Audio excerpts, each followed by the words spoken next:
3 spørsmål fra salen. Alle som her I kveld har fått tilbud om å stille spørsmål til Chomsky, og vi har plukket ut 3 personer som får gjøre det når selve samtalen over. Vi har et veldig strengt skjema og forsinkelser, så det blir ikke tid til flere spørsmål. Og til sist, etter arrangementet så må dere sjekke ut bokbordet vårt ute på gangen, hvor vi selger masse spennende Chomsky-titler og andre kule bøker.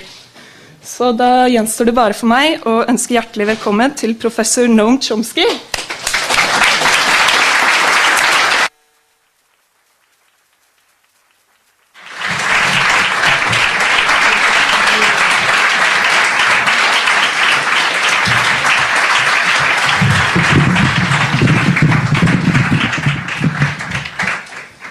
Well-timed entrance. Hi and welcome. First of all, I'd like to thank you for joining us here today. Whoop, is that all right? Yeah, I think so. Yeah, cool. I'm just going to start really right on there since we've lost some time. You've repeatedly defined anarchism as the view that the burden of proof is on the authority, and if that burden fails to be met, then the authority is illegitimate and should be dismantled. But you also seem to use the terms anarcho-syndicalism and our theme for today, libertarian socialism, interchangeably with anarchism. Is there a difference between these terms, and if so, can you describe the differences? Well, first of all, anarchism covers a very wide range. I mean, what you just quoted seems to me like a kind of a core principle of anyone who's involved anywhere in anarchist movements should at least accept that authority is not self-justifying. Hierarchic institutions, authoritarian structures, structures of dominance and control have a burden of proof. I mean, they're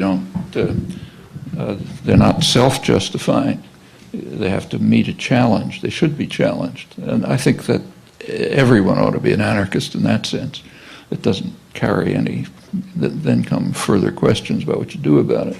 But it ought to be challenged, and if it can't meet the burden of proof, which is usually the case, though not always, then they should be dismantled.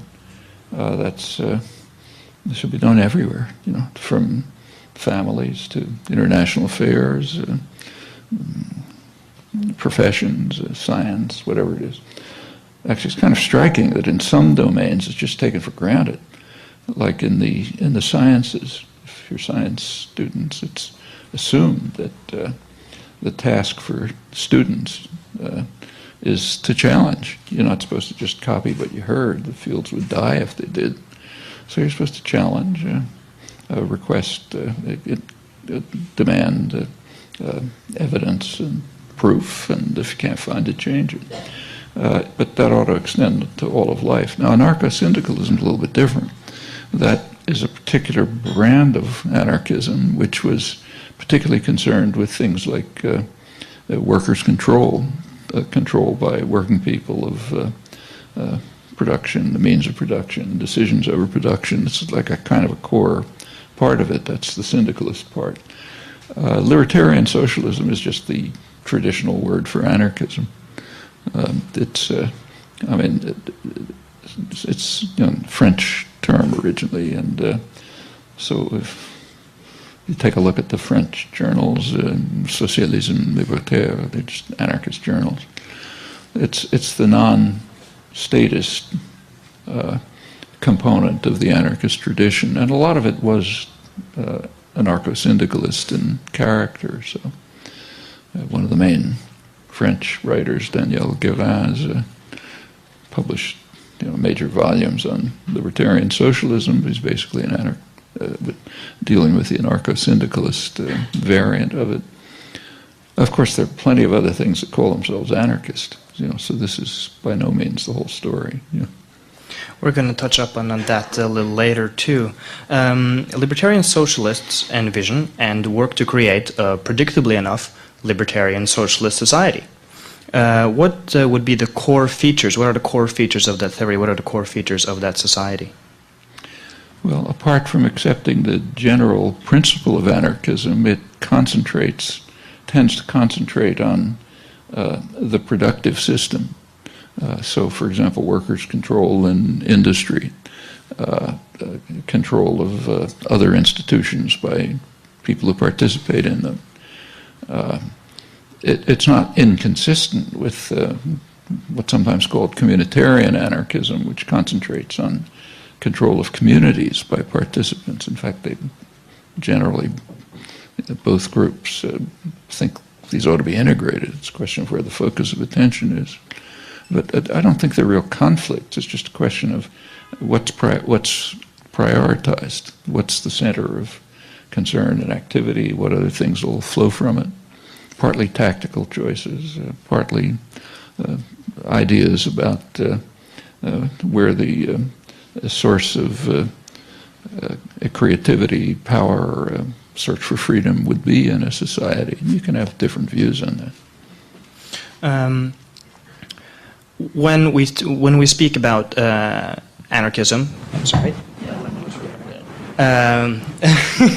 When we talk about anarchism, it's often about people understand it as not being organized, as being a kind of chaos. But in fact, it's trying to find the institutions that can be effective but are minimally coercive. In a libertarian socialist society, what kind of institutions would that be? Well, within the main libertarian socialist, especially anarcho-syndicalist tradition, what's assumed is it should be a highly organized society. It should be based on popular control at every level. So begins with, for example, control by working people of whatever institution they're working in, factory, offices, whatever it might be, and control of communities. And then these should be integrated through voluntary association. They could be regional. Then there should be federated structures that extend beyond, and on to organization of international society. But it should be highly organized, though controlled from below, not anything complex is going to have some degree of representative decision-making, but always under direct control and recall and so on. So it's kind of a, sort of pure democracy, if you want.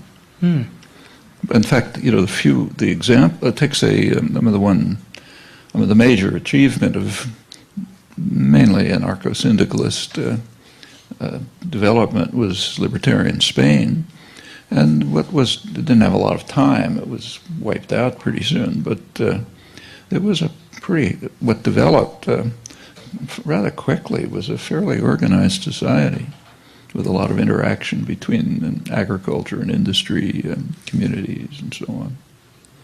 Pretty successful economically too. That's interesting, because another challenge as a libertarian socialist, when you're around and talking to people, is the dominant idea that the current political and economic system is either joyously the end goal, or is either what? Joyously the end goal, or more common, sadly without any real alternative. Is there no other way of organizing society, and are there real-life examples of libertarian socialist societies historically?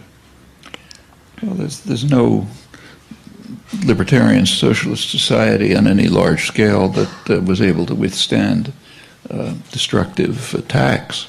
So, for example, Spain, which was the most successful, it didn't arise spontaneously, which it's often described as the 36 Revolution. It was in people's heads. There had been many experiments, many attempts, takeovers, a lot of them crushed by force. There had been anarchist educational programs for 40 years, which extended over a lot of the population. So when the opportunity came, people kind of had in their heads a picture of where it should go, and then implemented ideas that they had. As I said, it was they were fighting a war for one thing, and then they were under attack by their supposed allies. I mean, the movement was really destroyed by the communists. The famous May Day in 1937 was a communist-led attack on the anarchist structures and leadership. A lot of them were assassinated. The communists were the party of the petty bourgeois, the police, of course backed by Soviet Union, which was just using this quite opportunistically. But during the period when this, and in fact communist armies went through the countryside destroying collectives, which were successful collectives. So yes, it didn't last. It didn't last against repression. It might have succeeded. There were interesting proposals as to how to fight the war. When the fighting was taken after what actually happened is if you look closely, during the revolution, first year of the war, roughly 36, July 36 to May 37, there was just unity among over the entire global power system that this had to be destroyed. The communists were in the forefront.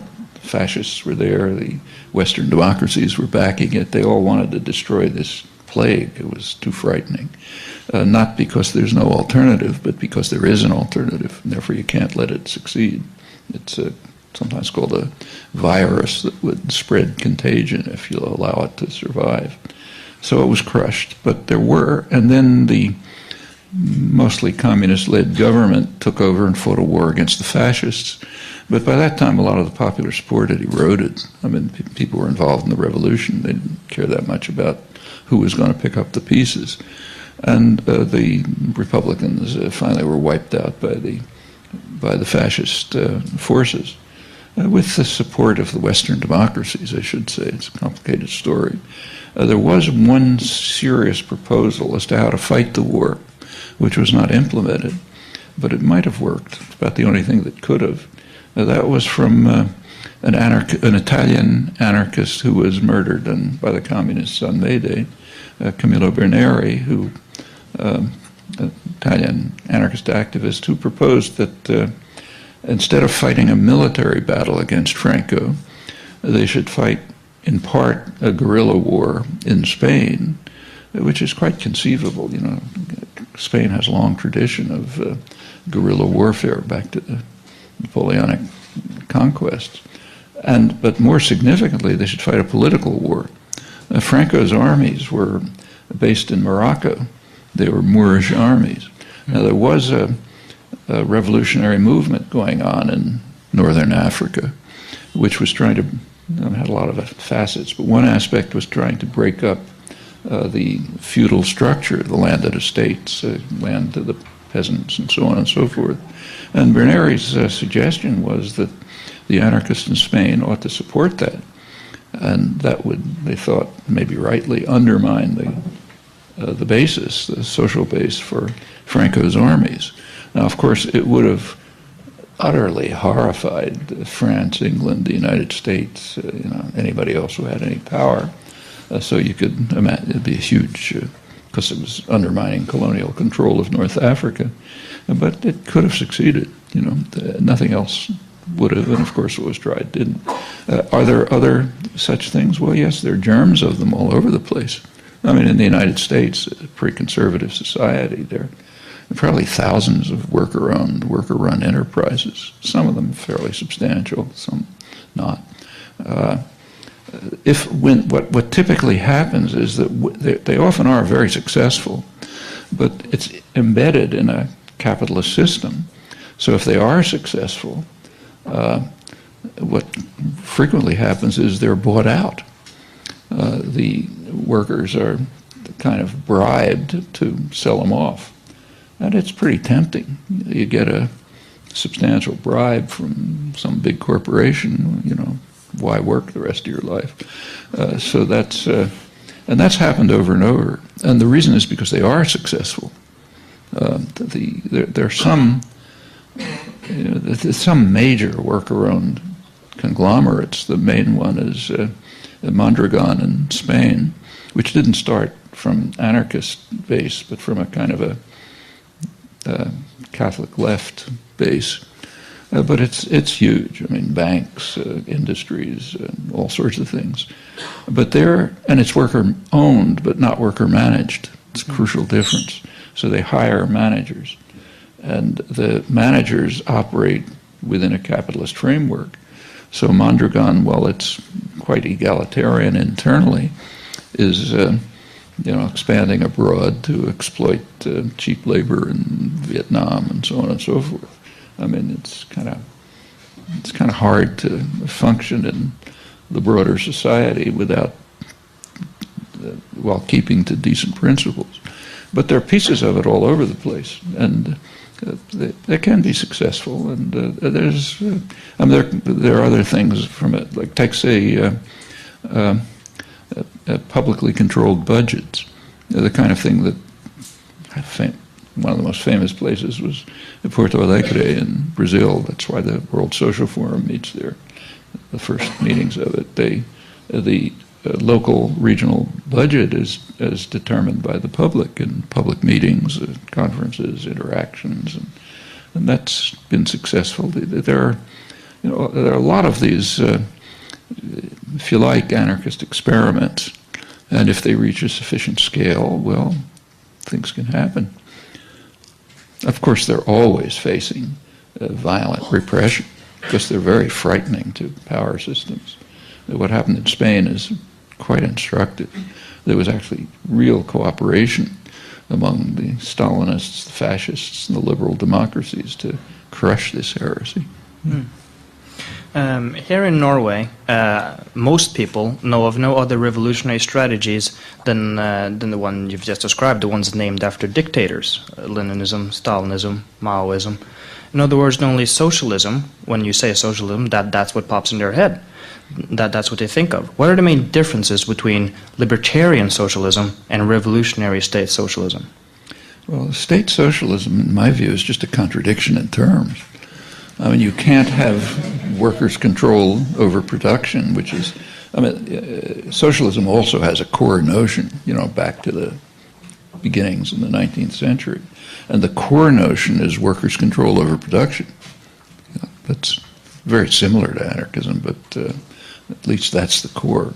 You can't have that if you have total state control. So, for example, by that standard, the United States was more socialist than Russia was. I mean, workers don't control production, but they have at least some influence. They can go on strike. They can part in Germany. There's co-determination and so on. Russia was zero. That was the least socialist country in the world. Maoist China was much more complex. Actually, a lot of rotten things happened. A lot of brutal things happened, but there were some pretty remarkable successes. Actually, there's a study which would be famous if it weren't for the conclusions that it came up with by Amartya Sen, who's a Nobel laureate, famous economist, who's a specialist on famines. He's Indian, and he did a study of one of his major conclusions. He's quite famous. His work's very well known and highly praised. One of his conclusions is that you don't get famines in democratic societies. He says he tries to show that the real, there's occasional things where it's just, all the crops die. But he points out, and he's right, that in most famines, there's plenty of food around, but it's not getting to people. And he's a lot of studies of this. And one of the striking cases is India, his native country, which had horrible famines under the British. Millions of people died in the famines. And that went on until independence. Since independence, hasn't been a single famine. The country has the same ecology and everything else, but a different administration. And his point is that famines in a more or less democratic society, information flows and gets back to the authorities, the center, and then they can do something about it, if they want to. So India had no famine since 1947. Then he took a look at China, along with a colleague of his, an Indian economist. And of course, China had one horrible famine, 1958 to 60, in which maybe 30 million people died. Well, they point out, they consider that a political famine, and not because anything was planned, but because the society was so totalitarian that information about what was happening in the countryside never got back to the central decision-making system in time to do anything about it. So they correctly call that a political famine. Okay, that part of their work is known very well. But there's another aspect to the work which appears in the very same articles and is never cited. They compared mortality in India and China from independence, late 40s, up until 1970, 1980. They stopped in 1980 because that's when the so-called reforms were initiated in China, the liberal reforms. From 1949 to 1980, they calculate that about 100 million lives were saved in China as compared with India because of health programs, rural doctors, hygiene, distribution of the food in the countryside, and so on. That's even counting the Chinese famine. Even with that famine, 30 million killed, still China saved 100 million lives. Well, that's just, you can't say that, So people read the articles, but that half disappears somehow. It can't be that Maoist China saved 100 million lives as compared with democratic capitalist India. So that's kind of out of history, but it's there.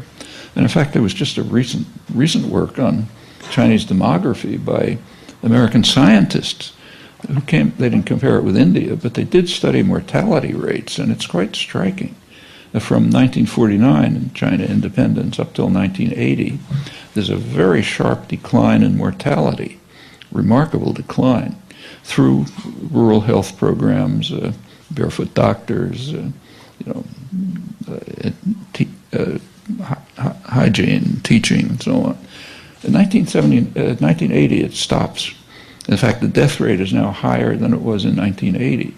That's when the capitalist reforms began. Well, you can read that in science journals now, not in the general public. So it's a complex story, China, not so simple, but it certainly wasn't, there's almost nothing like socialism. So I would just say that state socialism is just a contradiction. You can't talk about it. So the only kind of socialism there is one or another variety of libertarian socialism. Norway, the country in which we now sit, is considered to be one of the most successful social democracies in the world. Many things that working class people are struggling for in the United States, like proper health care and education, are available here to almost everyone. Should libertarian socialists in Norway simply shut up and enjoy the good life? Should they? Should they shut up and enjoy the good life? Is it time to kick back? It's a better life than, say, 200 years ago in Norway, but you could say that about other things too. Take Niels Christie, the famous Norwegian criminologist. Well, just read his history of the penal system in Norway. It's from memory. I might get the details wrong, but up until, I think, the early 19th century, there wasn't much criminalization in Norway. You didn't bother putting people in jail. The reason was that if somebody was, say, suspected of shoplifting, you'd drive a stake through his hand. Okay, don't have to put him in jail. As things got somewhat more civilized, you start putting people in jail. Well, it's better to be in jail than have a stake driven through your arm, but that doesn't mean you should stop and enjoy life. And it's the same with this. It's better to have decent health care available than not, but that's not the end of life. And incidentally, although the Nordic countries are quite good in this respect, it's all over most of the world. Cuba, for example, which has an extremely poor country, it's under constant attack. Its per capita health expenditures, I think, are 5% of the United States, has the same health standards. because they put resources into it. The United States is kind of off the chart in healthcare. It's the only industrial country that doesn't have one or another variety of national health care. It has an unregulated, privatized system, the kind that, there's no alternative Maggie Thatcher would like. And it's about twice the per capita costs of comparable countries and some of the worst outcomes. Everyone talks about the huge deficit in the United States and what a terrible problem it is. It's bringing down the global economic system. You take a look, you find out that if the United States had a healthcare system like other industrial countries, like, say, France or even Canada, which is not very good, or Norway, not only would there be no deficit, there'd be a surplus. I mean, it's a terrible drain on the economy and on the global economy because of the effect of a U.S. deficit on the global economy.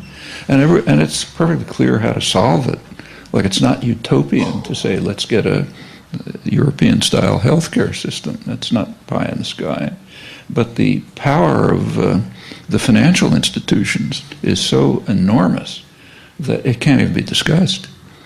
Actually, a majority of the population has been in favor of it for a long time, but it's called politically impossible or something, or lacking political support, meaning insurance companies won't allow it. And it's quite striking to see what Obama did. I mean, a lot of his support was, especially union support, which was quite important, not so much in votes, but just getting out the vote, activism, not the money. And getting him elected was based on the hope that he would institute national health care, which was his policy. Well, of course, that went out the window like in 5 minutes, not even any discussion. There was a residue left, namely a public option, that is to allow people the choice of picking a public program. He just gave that away, even though there was maybe, at least 2-to-1 support for it. But insurance companies wouldn't allow it. So yes, there are plenty of alternatives, even short term, and it would go beyond, of course, many more.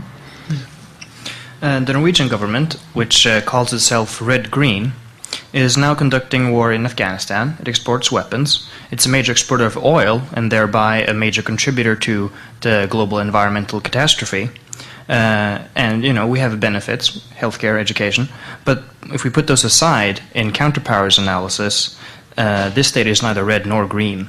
Rather, it's a state which, instead of crushing capitalism, as is the right thing to do with it, is administering capitalism.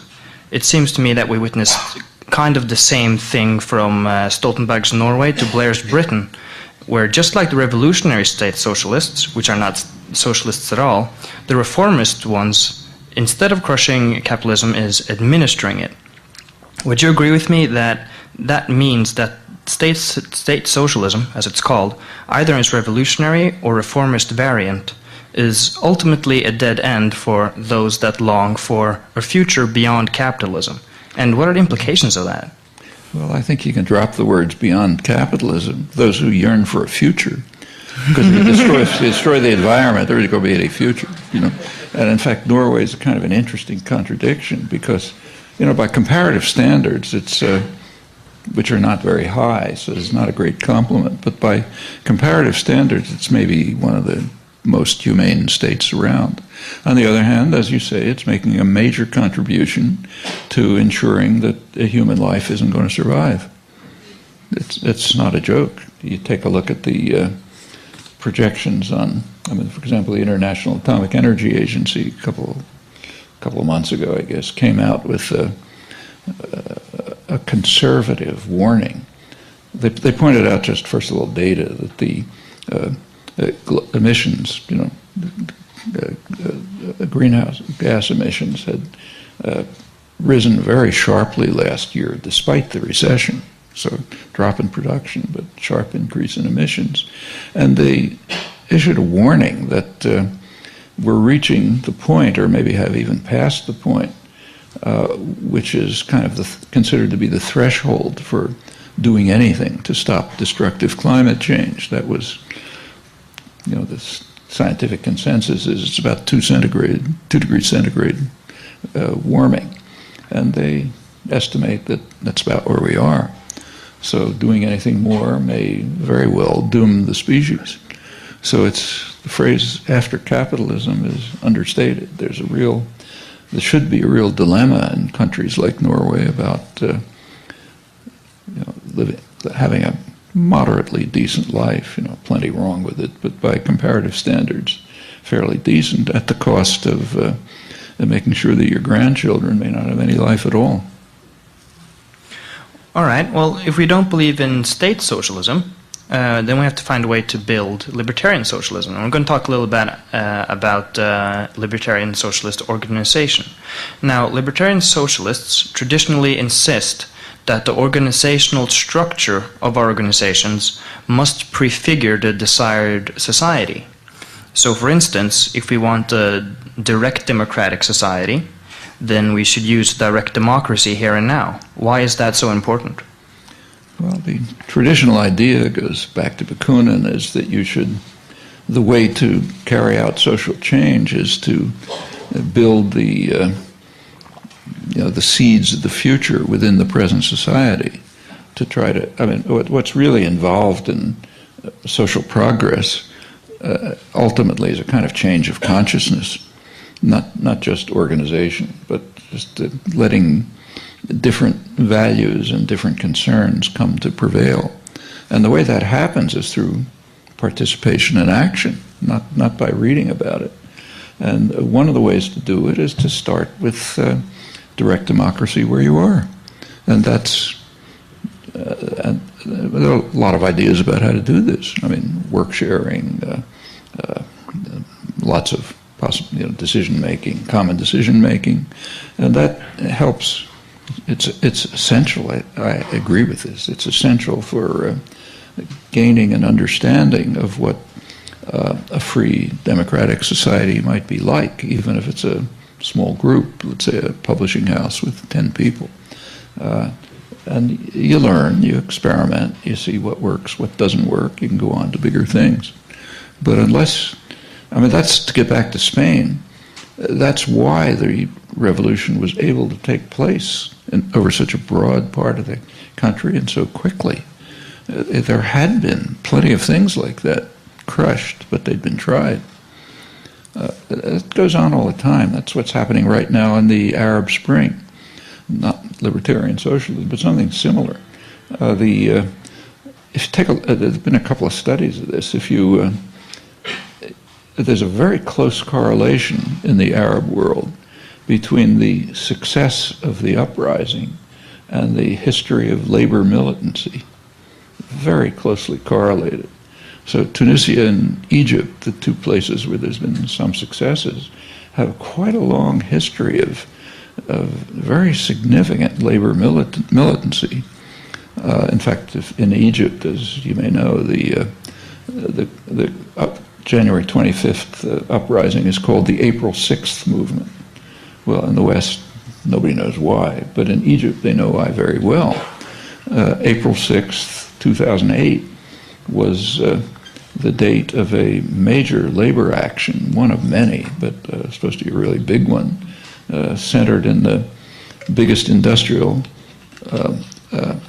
conglomerate in Egypt, the Mahala textile plant, but designed to take place all over the country with supporting activities, popular activities, and so on. That was April 6, 2008. Well, it was crushed by the dictatorship, with the backing of the West, of course. But they remember. And in fact, there was a long series of such actions, some of them somewhat successful, some of them crushed. And the current uprising really took off when the labor unions joined. And in fact, they're the ones, they've gained a lot. The military regime is still in place, but there is effective labor organizing. They're, for the first time, able to develop a non-state union, which they've been trying to do for years, raise minimum wages, and in some places, there's actual worker takeover of industries. That's going, and something similar was true in Tunisia. They also had a militant labor union. The places that didn't have them nothing much is happening. But this is kind of an example of what you were raising. When you have the experience of carrying out cooperative actions for socially progressive purposes, then you have a basis for going on when the occasion arises. If one was to build a libertarian socialist organization, what would be the core features of it? What would be the core elements? Well, core elements, first of all, would be authentic participation.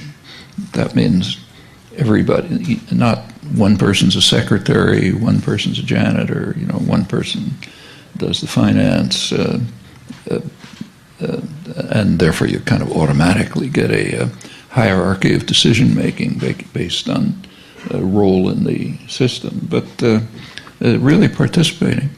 That doesn't mean everybody can do everything. Like, I can't be a surgeon, somebody else can. But it means that in anything that involves decision-making functions, it should really be shared.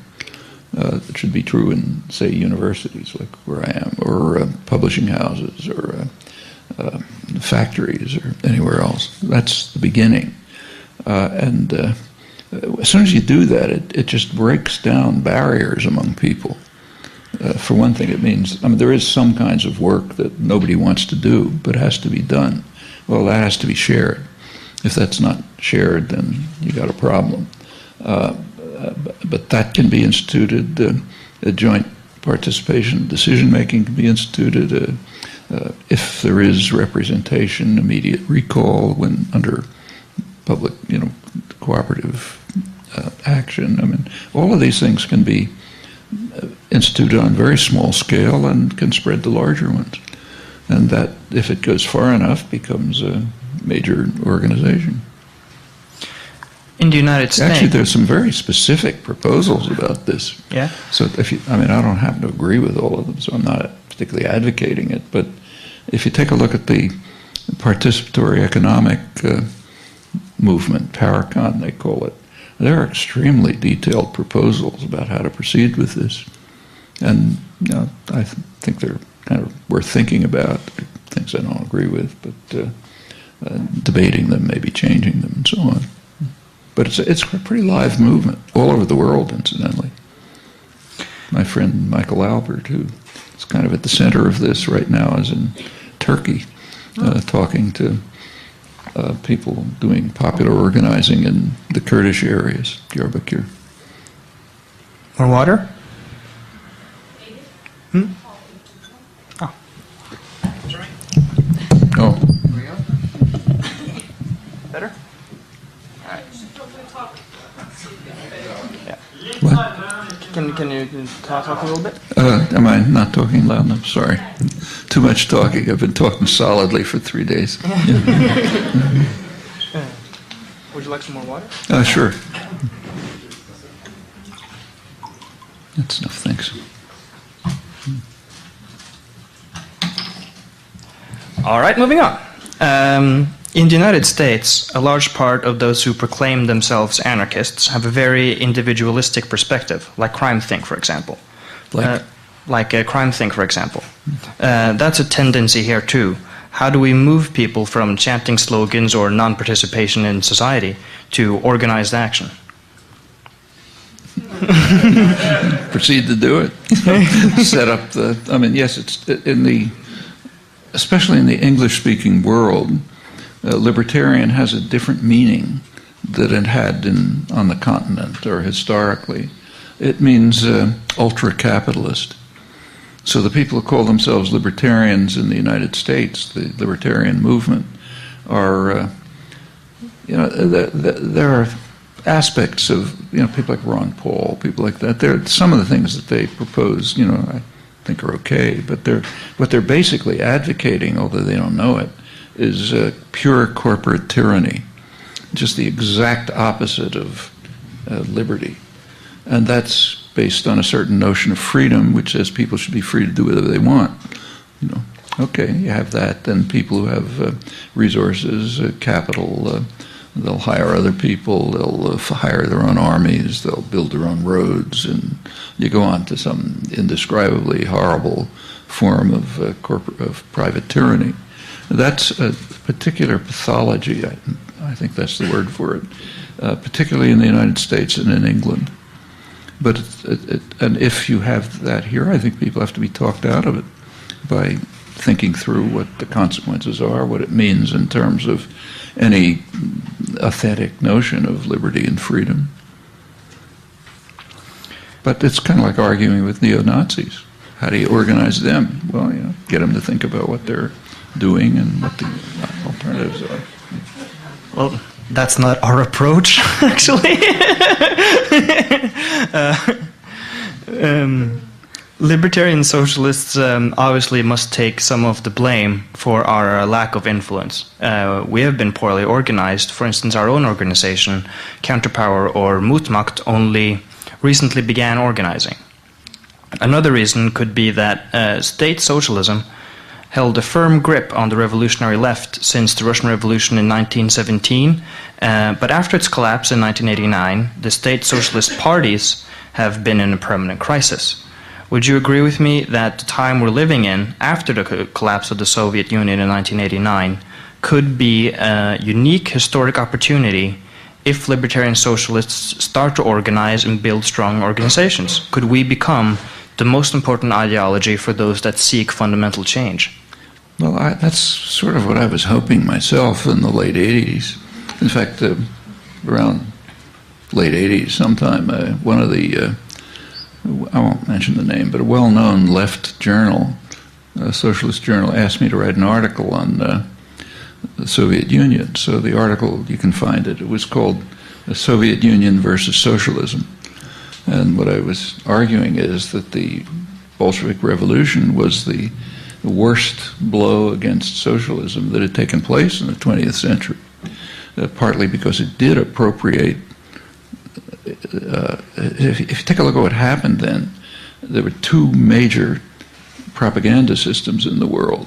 One huge one based in the state capitalist democracies, another smaller one growing out of the Bolshevik Revolution. And they disagreed on a lot of things, but they agreed on one thing, that the Soviet Union, Russia at first, was socialist. I mean, the Leninists wanted to insist on that so that they could benefit from the sort of moral commitment to socialist values which spread all over the place. So if they became the leaders of socialism, they'd benefit from that. The state capitalist system insisted on it because they wanted to defame socialism. So when the two major propaganda systems in the world agree on something, it's kind of hard for people to extricate themselves from it. And in fact, that settled in. This is socialism. As it started to decay finally in the late 80s, it looked like there'd be an opportunity. I should say that this article, the journal refused to publish it, and it finally ended up being published in Our Generation, an anarchist journal in Montreal.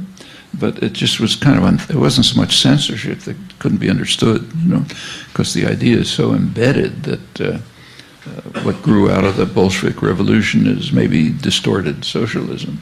There's nothing like that. I mean, you take a look at when Lenin and Trotsky took over, for what they considered good reasons, they very quickly dismantled all of the socialist institutions which had arisen during the revolutionary period. During the it goes way back, but from February 1917 right up to October, there was a lot of activism in Russia, popular activism, factory councils, Soviets, all sorts of things. And they wanted to get rid of that very quickly, and did. It was crushed. You had to have what they called a labor army under the command of a single leader. And there's an ideology behind it. It wasn't just the ideology. It was a kind of it's their version of Marxism. I don't think it had much to do with Marx, but their version was that you can't have a socialist revolution in Russia, which was a poor, very poor, mainly agricultural society.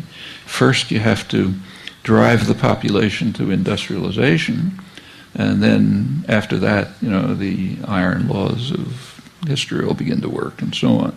So to drive them to industrialization, you had to destroy all of the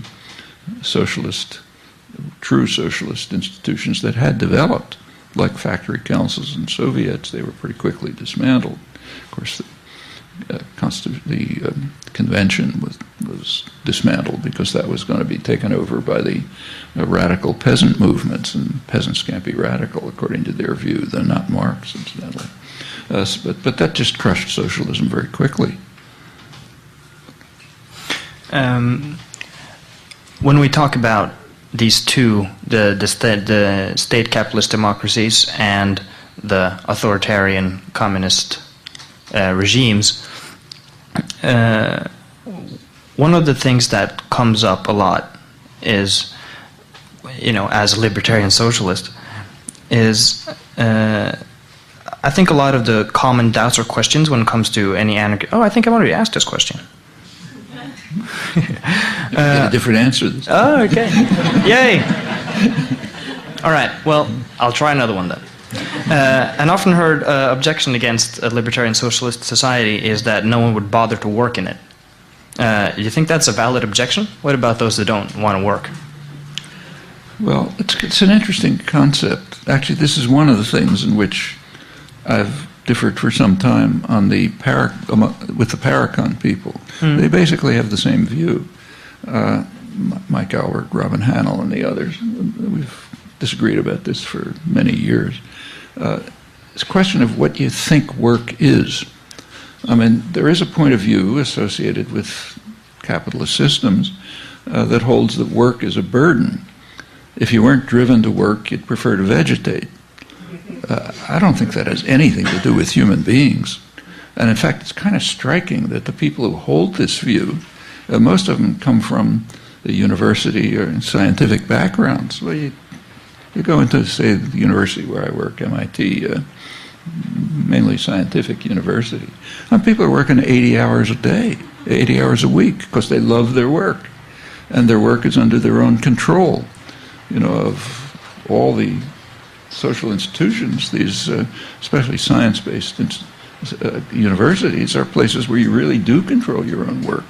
I mean, you got to meet some conditions, but it's pretty much controlled by participants. So, optimally and in fact often realistically. And under those conditions, people just want to work. The carpenters who love what they're doing and can control it, they work all the time. And in fact, there's an old tradition from the Enlightenment, which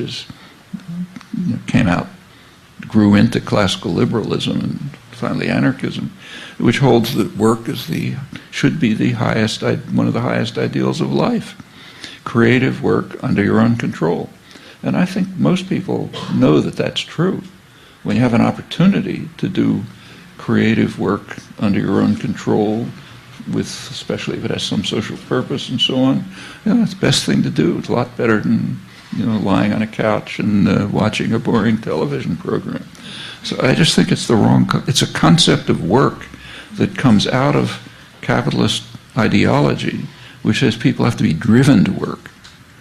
Actually, it's very interesting to watch the debates about this. It's debated in mainstream circles, not so much in these terms, but take a look at the debates about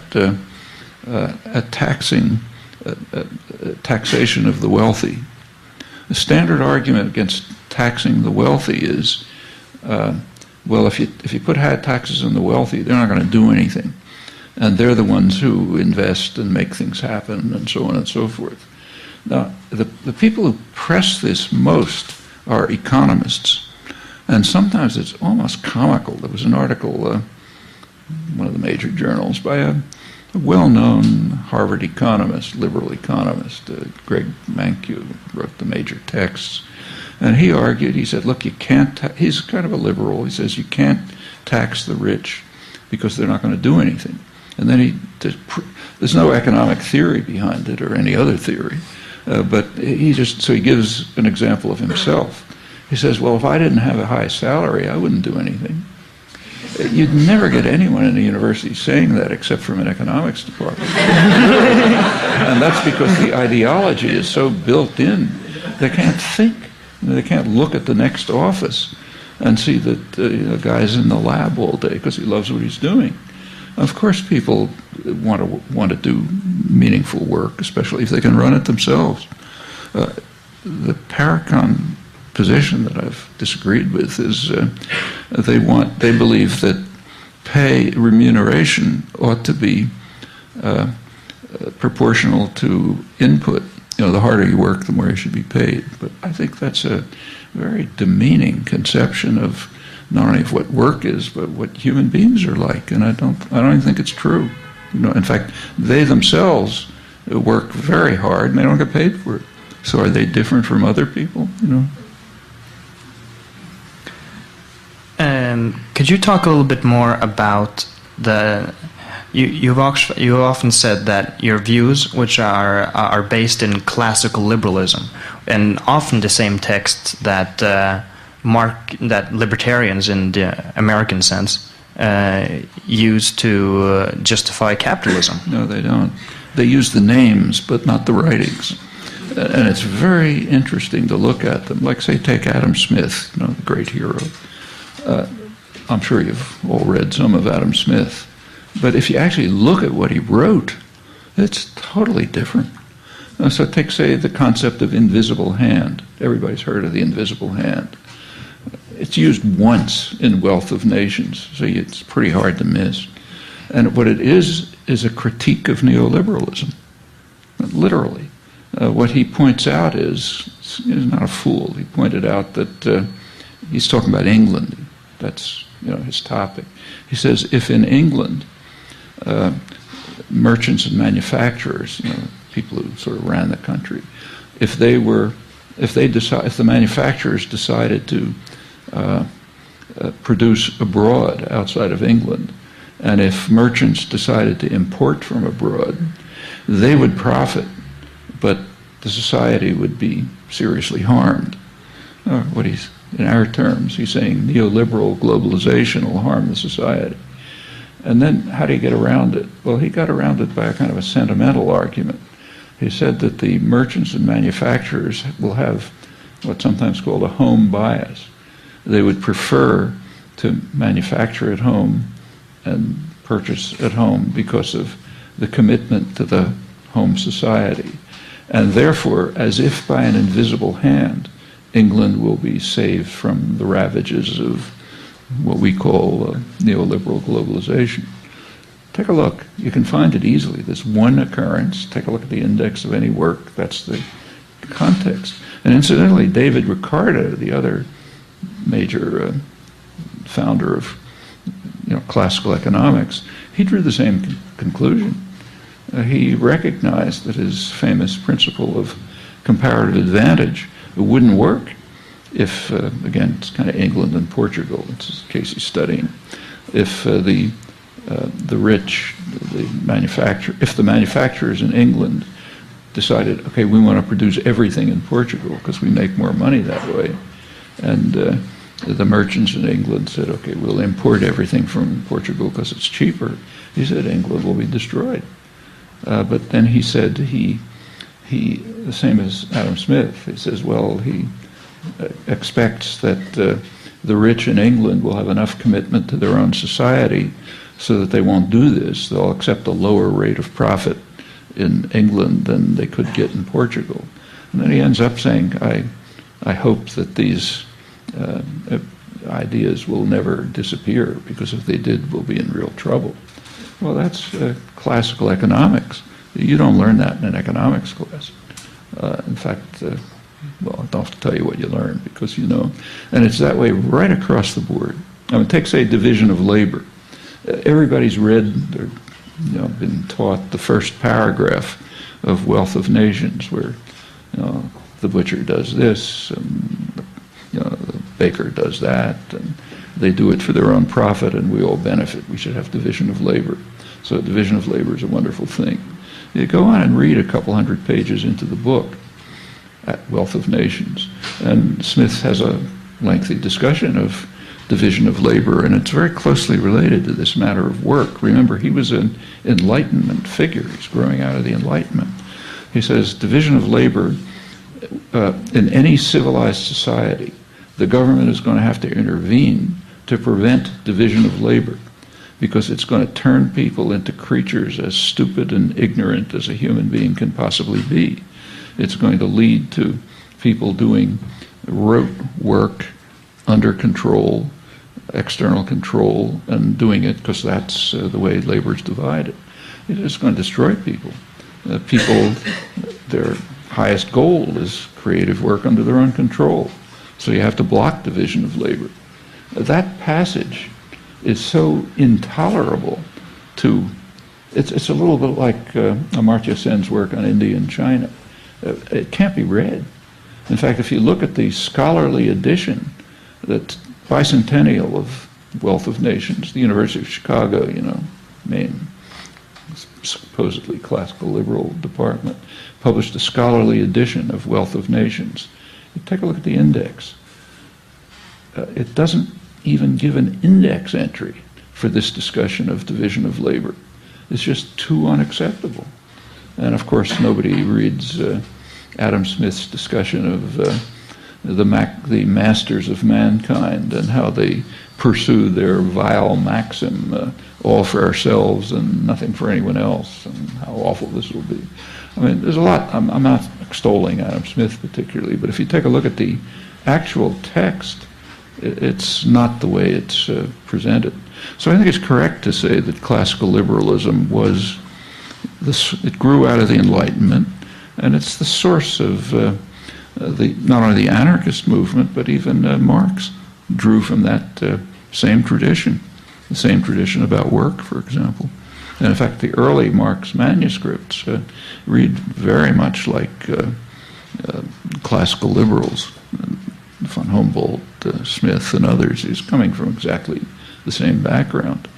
I kind of agree with Rudolf Rocker, who was one of the main anarcho-syndicalist intellectuals and historians, who argues that classical liberalism, as he put it, was wrecked on the shoals of capitalism. It was pre-capitalist. And when capitalism came along, that was the end of classical liberalism, and the anarchist tradition grew out of it and emphasized the positive elements of it. So it's true that they do cite Adam Smith and classical liberalism, but are strongly opposed to it. I mean, this is all over the place. Take about a century ago in the United States and increasingly in the other state capitalist systems, that corporations were given extensive rights, given the rights of persons in particular. Back about a century ago, there were conservatives. By now, this is the name, but it doesn't exist. And conservatives bitterly opposed this because it's an attack on the fundamental principles of classical liberalism, that rights inhere in persons, not in organic entities created by state power. They don't have rights. But that's the way our so-called liberal societies work now. These organic entities have rights, enormous rights, in fact, greater than the rights of persons by now. Just totally inconsistent with classical liberal ideals.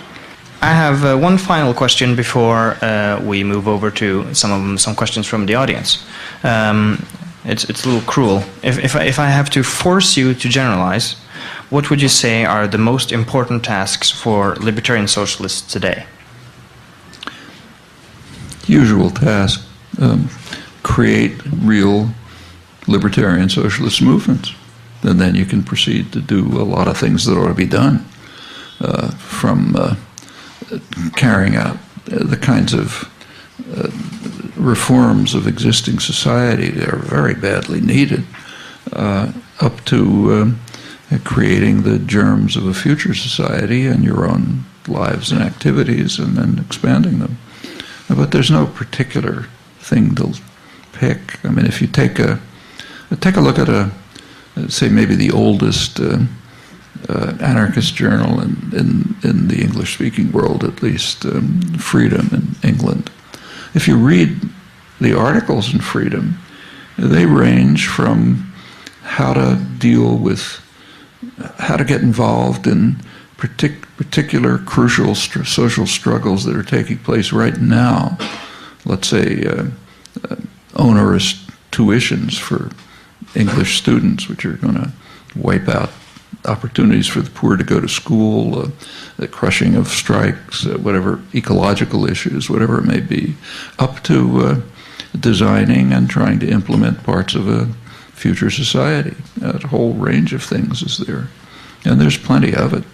I mean, and some of them are really critical. Like the human species is in a very unique stage of its history. We're at a stage where we can destroy ourselves. And in fact, it's almost inevitable the way things are now structured.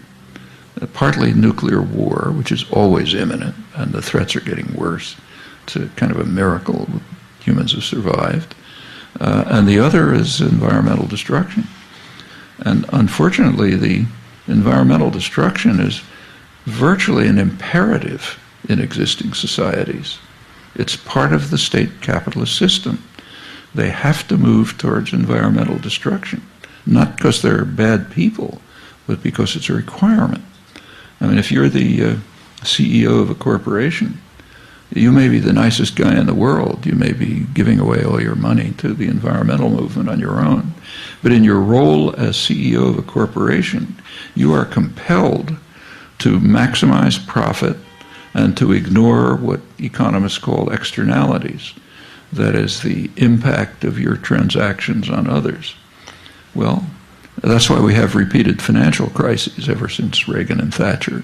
The deregulation of the financial institutions means that the people who run them have to ignore what's called systemic risk, the risk that a transaction is going to bring down the system. And since you ignore it, you're increasing the probability of it, and therefore it repeatedly happens. So we repeatedly have financial crises, each one worse than the last, ever since around 1980, when Reagan and Thatcher began. There's no alternative. But in that case, financial crises, well, there's a kind of a remedy. The taxpayer can come along, the state can come along and rescue the financial institutions, which is what just happened and is going to happen in Europe pretty soon as Greece defaults.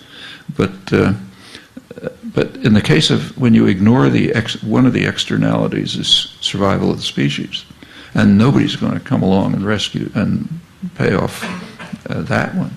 So you're doomed, basically. If we keep the current system, we're doomed. And that's, Norway has a particular case of it to think about. Should we produce oil and have a rich society? But it's a problem for everyone. It's inherent in state capitalist institutions. And those are really big problems. I mean, those are problems about literal species survival. And beyond that, there are problems of justice and freedom all over the place. So there's no shortage of tasks. I mean, I don't see any point listing them. Let's give him a hand, folks.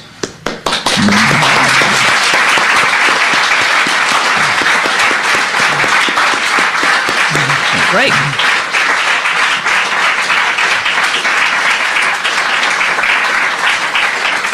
Ok, som jeg sa innledningsvis, er det 3 personer her i kveld som har blitt valgt ut til å stille hvert sitt spørsmål til Chomsky. Skal vi se, de sitter... Vi starter med et spørsmål fra Johannes Benetsen. Tusen takk, skal vi se. Fint. I have a question. Let's see. In the mid-1970s, many people argued in the mid-70s, many people in the West thought that Marxism had a reasonable case to argue.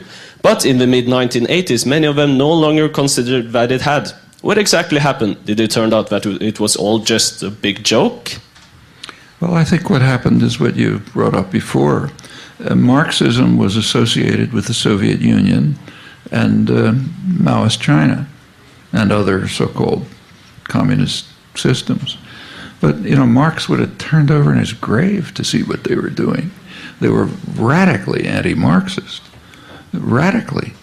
But as long, take, say, the way the Bolsheviks, Lenin and Trotsky, decided they had to drive the backward peasantry to industrialization by force in order to lead ultimately to a socialist society. In the last 20 or 30 years of his life, Marx was working on peasant society in Russia. There were the Narodniks, the urban intellectuals went out to the countryside to collect information, to figure out how the peasants are living, so on and so forth, try to assist them in things. And they collected tons of data. And Marx was just poring over the data. And he became convinced that there's real revolutionary potential in peasant society, peasant communes, peasant cooperative tradition, and so on. The urban socialists, both the Bolsheviks and the Social Democrats, literally suppressed all that work. It was just too inconsistent with their own class interests of controlling social movements. So that was gone. And the same is true across the board. I mean, I'm not, again, kind of like Adam Smith, you can't worship Marx, but he had things to say. And what he had to say, what he believed, was utterly inconsistent with what are called the communist socialist movements. Even more the communist than the social democratic ones. After all, he believed that in England, that's the social democratic society of his day, that there could be a parliamentary road to communism. But because there was enough participation of the public in decisions. But in any event, once you associate Marx with Russia, and it's clear that Russia is becoming a disaster, as was becoming clear by the 80s, well, of course, then you have to say, let's give up Marx. And I think that's essentially what happened. Ok, neste spørsmål fra Sveinung Legård. Det deg. Thank you very much for an interesting conversation. I wanted to touch upon one of the last things you were talking about tasks for libertarian socialists today, and you said there is a range of tasks that has to be done, for example, carrying out reforms that are necessary in today's world. So my question is, how do you do that without ending up just being reformist? A few years ago you had an interview series that was entitled Expanding the Floor of the Cage. So how do you expand the floor of the cage without, accepting the cage? You don't accept it. You expand the floor of the cage. That was a phrase taken from rural workers' movements in Brazil, where they say, "Yeah, we're in a cage, but we can't. We're in the cage. We can't deny that we're there. We have to expand the floor of the cage, so then we can break out of it." And yes, that's the way we should expand the floor of the cage. Expand the floor of the cage too, with the goal of breaking out of it once we've created the basis for going beyond. You don't have to be caught up in the existing structures of power in order to try to, while you're trying to improve them. That's a step towards dismantling them. So I don't think it's by any means impossible. I mean, the same is true of, say, the Spanish anarchist revolution. It began for years with trying to create collectives within the quasi-feudal, quasi-capitalist system, and that made sense. And then when they had a chance, they broke out of it. Okay, our third and final question for tonight is from Martin Ravneberg. There has been real public demands and mobilization for political change in Eastern Mediterranean countries like Egypt and Tunisia. Well, we saw this demonstration spread to the western part of the Mediterranean, like Greece and Spain. Same kind of mobilization, a lot of rage, but we see only what I would classify as mildly reformist concrete alternatives coming out of this, like the reform of the election law in Spain. Why are we not able to transcend our current notion of Western democracy, and to what extent do you think theory is necessary to create a viable public alternative to the current status? Well, theory is a kind of a fancy word. It makes you think of, physics or something like that.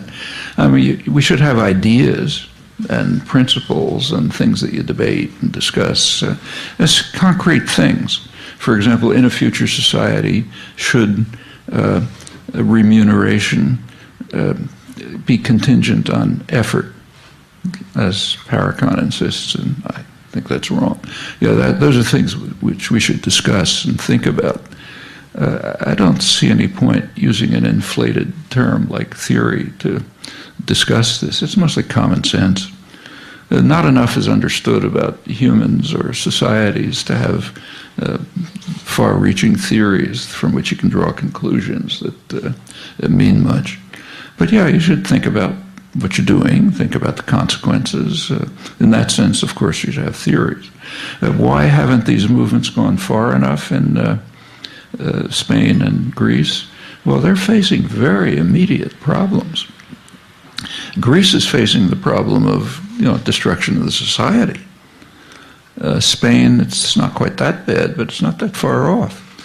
And the popular movements, I think, are pretty impressive, especially in Greece, as far as I can see. They haven't formulated sets of operable demands. In Spain, they have, like the programs that are coming out of the indignados,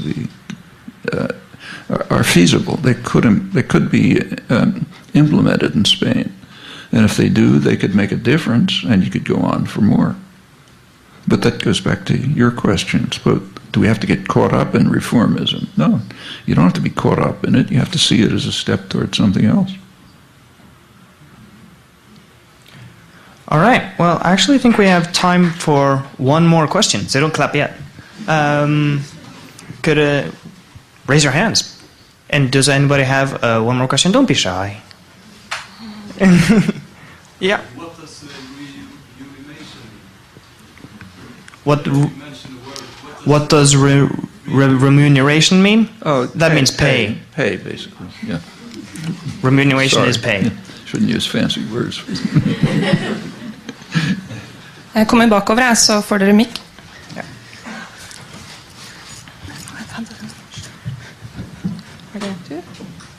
Okay, si navnet ditt. My name is Eirik Finne. I'm a student at the Faculty for Humanities at the University of Oslo. I have a question regarding the Middle East and the uprisings there. Do you see any chances for kind of collective socialist movement in, for example, Egypt? As Egypt is a very remote country with a spread population, that somewhere kind of Ismailia, the Sinai, that larger groups can, and organization can form there. Well, it's an interesting question. We really don't know, but I mean, it is significant, I think, that within the workers' movement, which again is a militant movement with a long history of activism, they are moving partly towards authentic libertarian socialist structures, like worker takeover of industry. They're ahead of us in that respect. And that's important. I mean, whether it'll succeed, well, who knows? They're facing very powerful barriers. It is a military regime. The West is going to do anything it can to prevent even formal democracy in these areas for perfectly obvious reasons. I mean, I don't know about here, but in the Western countries I know of, there's some things you just can't report. One of the things you can't report, although they're certainly known, is the studies of attitudes of the public in the Arab world. Very careful studies done by the most prestigious American polling institutions, and they're released publicly by Brookings Institute and people like that. And it's obvious that planners know those results, even though the press won't report them and people don't know. And what they show explains exactly why the Western countries will do anything they can just to prevent even formal democracy in these countries. You just take a look at the attitudes. So take, say, Egypt, you know, which you mentioned, also the most important country. I mean, in Egypt, about 90% of the population think that the major threat that they face is the United States and Israel. Iran, maybe 10% think it's a threat. In fact, opposition to U.S. policy is so strong that in Egypt, 80% think that the region would be better off if Iran had nuclear weapons to counter U.S. power. And it goes on from there. I haven't seen a percentage, but there's overwhelming opposition to the way in which the Egypt-Israel treaty has been interpreted by the dictatorship. They don't want to go to war, but the treaty has been interpreted by the dictatorship, former dictatorship, as neutralizing Egypt so that there's no deterrent when Israel invades Lebanon, as they did immediately after the treaty was formed, or expands in the West Bank and so on. And the population is very